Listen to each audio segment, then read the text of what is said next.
오늘은 복음 18강 칭의 없이는 문제가 해결되지 않는다 라는 주제를 가지고 말씀을 드립니다. 우리가 산상수훈에서 우리를 가장 불안하게 하는 부분은 마태복음 5장 48절로서 하늘에 계신 너희 아버지의 온전하심과 같이 너희도 온전하라 라고 하신 충격적인 말씀일 것입니다. 만일 의의 기준이 절대적 완전이라면 누가 그 희망을 가질 수 있겠습니까? 그날 예수님의 말씀을 들은 사람들은 서기관과 바리새인이 곧 인간 최고의 의의 전형이라고 믿었습니다. 어떤 면에서 그들은 그랬습니다. 그들은 인간이 생각할 수 있는 가장 엄격한 기준으로 율법을 지켰습니다. 바울은 바리새인으로 살던 시절을 이렇게 기록했습니다. 빌립보서 3장 5절로 6절입니다. 나는 8일 만에 할례를 받고 이스라엘 족속이요 베냐민 지파요 히브리인 중의 히브리인이요 율법으로는 바리새인이요 열심으로는 교회를 박해하고 율법의 의로는 흠이 없는 자라라고 고백합니다. 바리새인들은 금식하고 기도하고 의심스러운 일을 하지 않고 11조를 바치고 구제하고 성경을 암송했습니다. 그리고 성경에서 하나님이 명령하신 것을 넘어서는 엄격한 법을 스스로 만들었습니다. 그런데도 예수님은 마태복음 5장 20절에서 너희 의가 서기관과 바리새인보다 더 낫지 못하면 결코 천국에 들어가지 못하리라 라고 말씀하셨습니다. 이 말씀이 불가능한 기준을 제시한다고 생각됩니까? 그렇다면 이 메시지를 이해한 것입니다. 젊은 부자 관원은 분명 인간으로서는 최대한 안전하게 율법을 지켰다고 믿는 바리새인이었습니다. 그가 믿지 않고 돌아간 후 예수님은 제자들에게 마태복음 19장 23절에서 부자는 천국에 들어가기가 어려우니라 라고 하셨습니다. 제자들의 반응은 어땠을까요? 그들은 놀라서 물었습니다. 25절에서 사람으로는 할 수 없으나 하나님으로서는 다 하실 수 있느니라 라고 대답하셨습니다. 이처럼 구원은 범죄한 인간으로서는 불가능한 일입니다. 우리 자신에게는 구원받을 만한 것이 없습니다. 우리는 우리의 죄를 속죄할 수 없습니다. 심지어 우리는 하나님이 주권적으로 믿게 하지 않으시면 믿을 수조차 없습니다. 요한복음 6장 44절과 65절 보세요. 인간의 의지로 믿음을 만들 수 없습니다.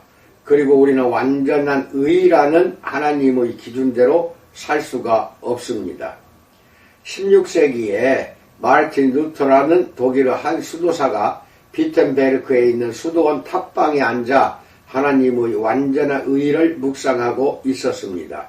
그는 매일 몇 시간씩 고백하고 사소한 죄에도 사죄를 구할 만큼 매우 양심적인 수도사였습니다.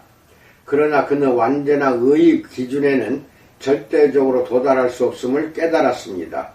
그는 하나님의 의란 누그러지지 않고 용서하지 않으며 보복하는 진노라고 생각하고는 자기의 상태가 절망적이라고 믿었습니다. 후에 자신의 삶을 변화시킨 경험에 대해 이야기하면서 루터는 이렇게 말했습니다. 하나님이 의라는 표현은 내 마음의 천둥과 같았다.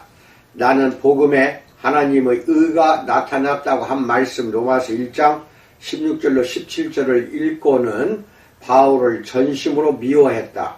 나는 다음에 나오는 말씀, 즉 기록된 바 오직 의인은 믿음으로 말미암아 살리라 함과 같으니라 로마서 1장 17절을 보고 또 아우구스티누스의 글을 찾아본 다음에야 비로소 용기를 얻었다. 하나님의 의는 그의 자비이며 그것을 통해 우리를 의롭게 하심을 알고 나서 나의 고통에 대한 해결책을 얻었다라고 고백합니다. 루터가 발견한 해결책은 이신칭의의 교리였습니다. 이 발견은 종교 개혁을 일으켰고 암흑시대의 종지부를 찍었습니다. 루터가 깨달은 것은 복음에 나타난 하나님의 의는 완전히 회개하는 믿음을 통해 그리스도께 돌아온 모든 사람의 것으로 간주된다는 것입니다. 그리하여 하나님의 의가 신자들이 하나님 앞에 설 기반이 된다는 것입니다. 바울은 칭의교리를 가장 잘 설명했습니다. 특히 로마서는 칭의에 대한 긴 논문인데 하나님은 창세기 때부터 믿음으로 말미암아 하나님의 의를 그들의 의로 여기심으로써 은혜로 그들을 구원하셨다고 설명합니다. 이제까지 공로 시스템을 통해 구원받은 사람은 아무도 없습니다. 우리의 첫 조상이 타락한 이래 구원은 오직 은혜를 인하여 믿음으로만 얻게 됩니다. 그 가장 좋은 예가 아브라함입니다. 로마서 4장 3절은 아브라함이 하나님을 믿음에 그것이 그에게 의로 여겨진 바 되었느니라 라고 말합니다. 첫 번째, 칭의란 무엇인가에 대해서 알아봅니다. 예수님은 지상 사역 기간 동안 칭의라는 말을 사용하지 않으셨습니다. 그럼에도 불구하고 이신칭의는 예수님이 전하신 메시지의 바탕이 깔린 주제였습니다. 바리새인과 세리의 비유를 다시 살펴봅시다. 누가복음 18장 9절로 13절에서 내가 너희에게 이르노니 속히 그 원한을 풀어주시리라. 그러나 인자가 올 때에 세상에서 믿음을 보겠느냐 하시니라. 또 자기를 의롭다고 믿고 다른 사람을 멸시하는 자들에게 이 비유로 말씀하시되 두 사람이 기도하러 성전에 올라가니 하나는 바리새인이요 하나는 세리라. 바리새인은 서서 따로 기도하여 이르되 하나님이여 나는 다른 사람들 곧 토색 불의 간음을 하는 자들과 같지 아니하고 이 세리와도 같지 아니함을 감사하나이다. 나는 일해에 2번씩 금식하고 또 소득의 11조를 드리나이다 하고 세리는 멀리 서서 감히 눈을 들어 하늘을 쳐다보지도 못하고 다만 가슴을 치며 이르되 하나님이여 불쌍히 여기소서 나는 죄인이로소이다 하였느니라 라고 말합니다. 예수님이 14절에서 내가 너희에게 이르노니 이에 저 바리새인이 아니고 이 사람이 의롭다 하심을 받고 그의 집으로 내려갔느니라. 무릇 자기를 높이는 자는 낮아지고 자기를 낮추는 자는 높아지리라 라는 말씀으로 이야기를 마쳤을 때 바리새인들은 경악을 금치 못했을 것입니다. 이 비유는 칭의가 즉각적임을 보여줍니다. 회개하는 세리는 의롭다 하심을 받고 그의 집으로 내려갔다라고 말합니다. 다시 말해서 시간 간격이 없었습니다. 속죄 행위, 의식, 성례, 고백 활동 등 하나님 보시기에 온전해지려는 어떤 공로 행위도 없었습니다. 이 모든 것이 그를 위해 이루어져 있었습니다. 그는 그 자리에서 믿음으로 의롭다 하심을 받았습니다. 여기서 주님은 단순히 세리가 의롭다함을 얻었다는 사실만 말씀하십니다. 칭의의 신학을 설명하지 않으십니다. 그렇지만 이 비유는 이신칭의를 보여주는 이상적인 그림으로서 후에 바울이 로마서 3장에서 5장까지 상세히 말한 교리와 완벽히 조화를 이룹니다. 칭의는 하나님이 믿는 죄인에게 그리스도의 완전하고 완벽한 의를 전가하심으로써 죄인의 모든 불의를 용서하고 하나님 보시기에 완전히 의롭다 선언하고 이를 통해 그 신자를 저주에서 구하시는 하나님의 행위로 정의할 수 있습니다.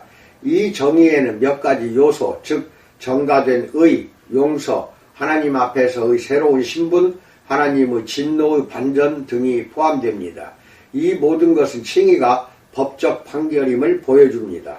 곧 죄인의 마음이 아니라 하나님의 법정에서 일어나는 법적인 사실입니다. 다시 말해 칭의는 하나님 앞에서 한 사람의 신분이 즉각적으로 변화되는 것이지 칭의를 얻는 사람 속에서 점진적으로 일어나는 변화가 절대로 아닙니다.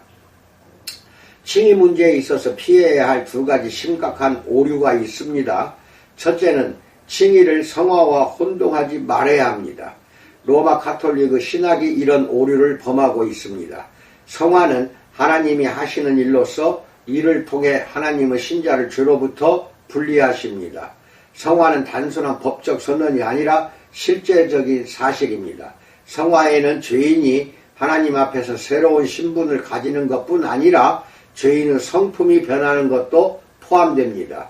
가톨릭 신학에서는 성화를 칭의의 한 측면으로 포함시켜서 즉각적인 칭의가 불가능하게 해버렸습니다. 더 문제가 되는 것은 이 견해가 칭의의 근거인 그리스도의 흠없는 의의를 신자 자신의 불완전한 의의로 대체한다는 것입니다. 두 번째 오류도 마찬가지로 위험한데 칭의와 성화를 근본적으로 분리해서 두 가지가 별개로도 가능하게 하는 것입니다. 이것은 도덕률 폐기론의 오류입니다. 하나님은 성화되지 않은 사람을 의롭다 하지 않으십니다. 하나님은 칭의를 구원의 독립된 수단으로 주지 않으십니다. 선택, 중생, 믿음, 칭의, 성화, 영화는 모두 하나님의 구원사역의 필수적인 요소입니다. 로마서 8장 29절로 30절에서 하나님이 미리 아신 자들을 또한 그 아들의 형상을 본받게 하기 위하여 미리 정하셨으니 이는 그로 많은 형제 중에서 맏아들이 되게 하려 하심이니라. 또 미리 정하신 그들을 또한 부르시고 부르신 그들을 또한 의롭다 하시고 의롭다 하신 그들을 또한 영화롭게 하셨느니라 라고 말합니다. 칭의만 따로 떼어내어 하나님의 구원사역 전체를 나타내게 해서는 안 됩니다. 그런데도 정확하게 이 오류가 현대신학에 만연해 있습니다. 두 번째, 정과된 의에 대해서 알아봅니다. 칭의의 토대는 의의를 신자의 것으로 간주하는 것입니다. 이것이 기독교 교리가 다른 모든 거짓 종교와 구별되는 지점입니다. 우리는 이것을 정과된 의의라고 부릅니다. 이것이 없으면 구원은 전혀 불가능합니다. 신학자 제임스 뷰캐넌은 죄책은 회개나 심지어 중생으로도 소멸될 수 없다. 이것들은 우리의 성품을 개선하거나 새롭게 할 수는 있다. 그러나 하나님의 정죄 선고는 하나님의 사면 행위에 의해서만 취소될 수 있다라고 썼습니다. 죄는 우리를 더럽힙니다. 야고보는 야고보서 2장 10절에서 누구든지 온 율법을 지키다가 그 하나를 범하면 모두 범한 자가 되나니라고 말합니다. 아무리 많은 선을 행해도 한 가지 죄조차 보상할 수 없습니다. 죄를 범한 사람은 갚을 수 없는 빚을 지게 됩니다.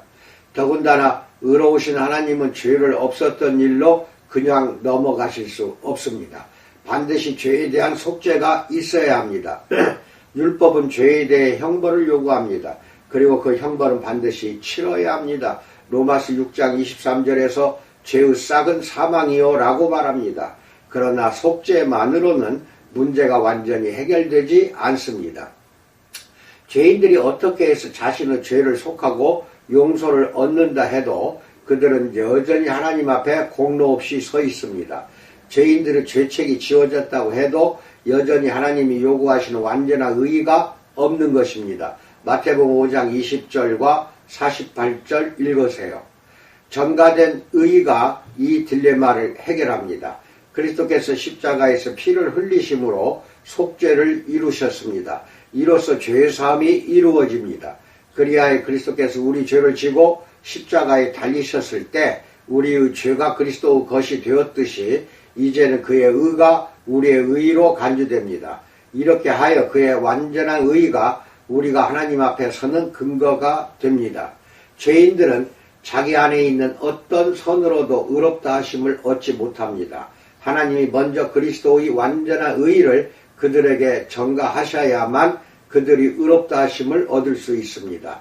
이것은 중요한 사항으로 개신교는 여기에 역사적으로 완전히 동의해 오고 있습니다. 우리는 완전히 의로운 자처럼 하나님 앞에 섭니다. 법적으로 아버지는 우리의 의가 그 아들의 의와 동일하게 높은 수준에 있는 것으로 보십니다. 다시 말하지만 이것은 우리 안에 선한 것이 있기 때문이 아닙니다. 심지어는 하나님이 우리 마음 안에서 행하시는 성화나 중생케 하시는 역사 때문도 아닙니다. 칭의는 오직 그리스도의 전가된 의를 통해서만 가능합니다. 로마서 4장 5절 이를 아니할지라도 경건하지 아니한 자를 의롭다 하시는 이를 믿는 자에게는 그의 믿음을 의로 여기시나니라고 말합니다. 로마서 5장 17절 은혜와 의의 선물을 넘치게 받는 자들은 한 분 예수 그리스도를 통하여 생명 안에서 왕노릇 하리로다 라고 말합니다. 로마서 3장 21절로 22절 이제는 율법 외에 하나님의 한 의가 나타났으니 율법과 선지자들에게 증거를 받은 것이라 곧 예수 그리스도를 믿음으로 말미암아 모든 믿는 자에게 미치는 하나님의 의인이 차별이 없느니라 라고 말합니다. 로마서 5장 19절은 하나님이 순종하심으로 많은 사람이 의인이 되리라 라고 말합니다. 고린도후서 5장 21절은 하나님이 죄를 알지도 못하신 이를 우리를 대신하여 죄로 삼으신 것은 우리로 하여금 그 안에서 하나님의 의가 되게 하려 하심이라 라고 말합니다. 빌립보서 3장 9절은 내가 가진 의는 율법에서 난 것이 아니요 오직 그리스도를 믿음으로 말미암은 것이니 곧 믿음으로 하나님께로부터 난 의라고 말합니다. 세 번째, 죄 용서에 대해서 알아봅니다. 칭의는 또한 죄 용서와 사면을 보증합니다. 이 단어의 의미를 통해 분명히 알 수 있습니다. 그러나 여기서 말하는 것은 단순히 잘못을 받아주거나 무시하는 그런 종류의 용서가 아닙니다. 이미 보았듯이 만일 하나님이 단순히 죄를 무시한다면 하나님 자신의 거룩함을 타협하는 것이 됩니다. 그래서 그리스도께서 대신 죽으심으로 죄가 요구하는 형벌을 완전히 갚으셨습니다. 그러므로 우리는 이렇게 말합니다. 로마서 3장 24절로 26절 그리스도 예수 안에 있는 속량으로 말미암아 하나님의 은혜로 값없이 의롭다 하심을 얻은 자 되었느니라. 이 예수를 하나님이 그의 피로써 믿음으로 말미암는 화목제물로 세우셨으니 이는 하나님께서 길이 참으시는 중에 전에 지은 죄를 간과하심으로 자신의 의로우심을 나타내려 하심이니 곧 이때에 자기의 의로우심을 나타내사 자기도 의로우시며 또한 예수 믿는 자를 의롭다 하려 하심이라 라고 말합니다. 그리스도께서 화목제물 프로피시에이션이 되셨기에 하나님은 자신의 의를 손상시키지 않고 죄인을 의롭다 하실 수 있습니다. 이것은 하나님과 죄인이 화목하게 됨을 설명하는 전문 용어입니다. 그리스도가 우리의 죄를 대속하셨습니다. 그래서 하나님이 우리와 화목하실 수 있습니다. 다른 말로 하면 하나님이 우리에게 친절하게 용서를 원하시게 되었습니다. 적대 관계가 제거되었습니다. 모든 값이 치러졌습니다. 그래서 하나님은 신자들을 그리스도의 의에 비추어 아무 흠이 없는 것으로 받아주실 수 있는 것입니다. 네 번째, 새로운 신분에 대해서 알아봅니다. 누가복음 18장 14절에서 이 사람이 의롭다 하심을 받고 그의 집으로 내려갔느니라 라는 말씀은 하나님 앞에서 세리의 신분을 설명합니다.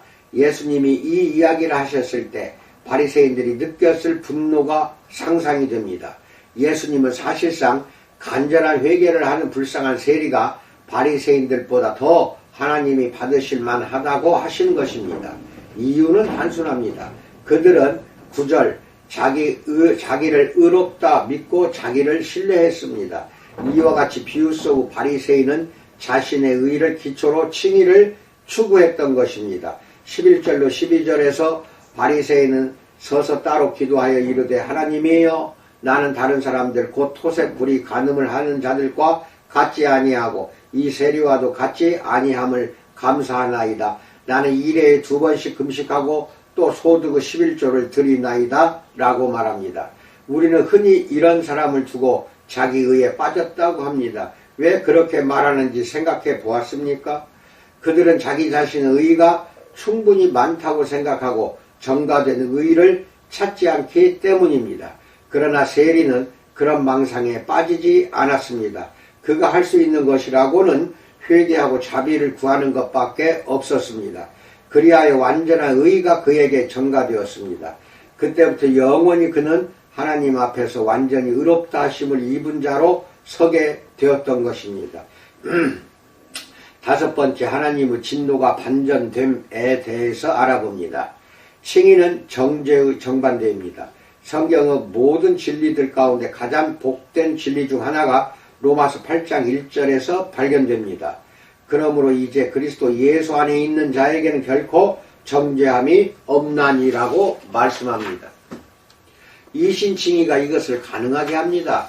만일 우리를 향한 하나님의 태도가 우리의 행위에 의해 결정된다면 누구도 정죄를 피할 수 없을 것입니다. 우리는 모두 심지어 그리스도 안에서 가장 성숙한 성도라 할지라도 비참한 죄인이기 때문입니다. 로마서 7장 24절 보세요. 그러나 그리스도 안에 있는 우리는 정죄를 두려워하지 않아도 됩니다. 우리는 의롭다함을 얻었습니다. 예수님의 비유가 나오는 세리는 어떻게 되었을까요? 계속 두려움 가운데 기도하고 매주 괴로워했을 것 같은가요? 전혀 그렇지 않았습니다. 우리가 이미 살펴본 세리 마테와 삭개오처럼 이 사람도 칭의가 죄에 대한 책임에서 벗어나는 유일한 길을 제공함을 발견했을 것입니다. 우리는 그의 삶이 이전처럼 계속되지 않았으리라 확신할 수 있습니다. 여섯 번째, 칭의와 신자의 삶에 대해서 알아봅니다. 위에서 우리는 도덕률 폐기론이 칭의에서 성화를 제외한 개념임을 살펴보았습니다. 루터가 이 용어를 만들었는데 루터 생전에 벌써부터 일부 사람들이 그가 재발견한 그 교리를 변질시키면서 이신칭의가 율법 설교와 율법 순종 혹은 칭의의 증거로서의 성화를 불필요하게 한다고 주장했습니다. 루터는 그들에게 이렇게 말했습니다. 그러나 비록 우리 시대 같은 때는 율법이라는 번개의 겁을 먹지는 않겠지만 우리 도덕률 폐기론자 친구들은 어리석게도 안전한 사람들에게 전가된 의의를 상기시킴으로써 그들에게 아첨하고 그들을 기분 좋게 하려고 한다. 거짓된 안전의식이 크기 때문에 율법으로 천둥과 번개를 치는 일이 필요하다라고 말합니다. 도덕률 폐기론에 대한 루터의 처방은 하나님의 율법을 설교하는 것이었습니다. 그것은 방탕하고 불의하게 삶으로써 자신의 안전이 거짓임을 보여주면서도 스스로를 칭의의 약속으로 자위하는 사람들을 그가 바르게 이해했기 때문입니다. 이 신칭의가 방탕하게 살 길을 열어주는가요? 이 교리를 바르게 이해했다면 그렇지 않습니다. 바울은 도덕률 폐기론의 주장을 예견하고 이렇게 썼습니다. 로마서 6장 1절 그런즉 우리가 무슨 말을 하려 은혜를 더하게 하려고 죄에 거하겠느냐라고 말합니다. 로마서 6장 15절은 그런즉 어찌하리요 우리가 법 아래에 있지 아니하고 은혜 아래에 있으니 죄를 지으리요 그럴 수 없느니라 라고 말합니다.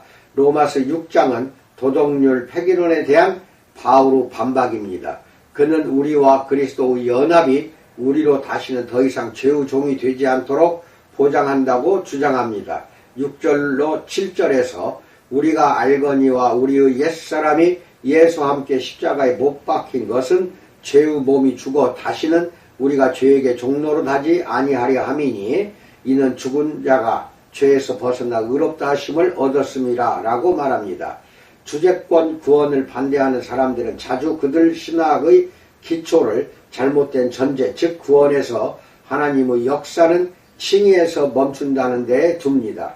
나머지는 순전히 자신의 노력이라고 많은 사람이 믿고 있습니다. 곧 성화, 순종, 복종을 비롯한 제자도의 모든 측면은 신자들에게 맡겨진 것으로서 이를 행할지 말지는 신자 자신이 선택한다는 것이다. 이처럼 이들은 행위 없는 믿음에 의한 구원을 내세우지만 실상은 실제적인 의에 있어서 거의 전적으로 인간의 행위에 의존하는 시스템을 만들었던 것입니다. 감사하게도 예수님이 전한 복음은 신자들을 그들 자신의 힘에 내버려 두지 않습니다. 우리 주님이 말씀하신 영광스러운 칭의는 주님이 약속하신 풍성한 삶의 시작에 불과합니다. 요한복음 10장 10절 읽으세요. 그리고 요한복음 7장 38절에서 나를 믿는 자는 성경의 이름과 같이 그 배에서 생수의 강이 흘러나오리라 라고 말씀합니다. 주님이 약속하신 구원은 칭의뿐 아니라 성화, 주님과 연합, 성령의 내주하신 영원한 복을 가져다 줍니다. 칭의라는 한 번의 법적 행위는 전환점이 됩니다. 칭의는 우리를 하나님과 새로운 관계를 맺게 하는 것으로서 이로써 우리도 빛이신 그를 따라 빛 가운데 행할 수 있게 됩니다. 요한일서 1장 7절 보세요. 칭의는 우리로 영생의 소망에 따라 상속자가 되게 합니다. 디도서 3장 7절을 보세요. 칭의는 하나님께서 우리를 위해 하시는 모든 행위의 핵심으로 창세 전의 미리 아심에서 시작하여 최후의 영화까지 계속됩니다. 로마서 8장 29절로 30절 읽으세요. 그러므로 칭의는 예수님이 전하신 복음의 핵심입니다. 이상입니다. 칭의에 대해서 깊이 살펴보았습니다. 아무튼 인간의 공로로는 칭의를 얻을 수가 없습니다. 그리스도의 보혈의 그 피로 인하여 예수 그리스도 자신이 우리를 대신하여 구속하고 우리가 의롭다함을 받은 것이니 이것을 얼마나 좋은 영광입니까? 하나님께 감사드립니다. 오늘 하루도 주님의 은혜 속에서 잘 지내시기를 축원드립니다. 감사합니다.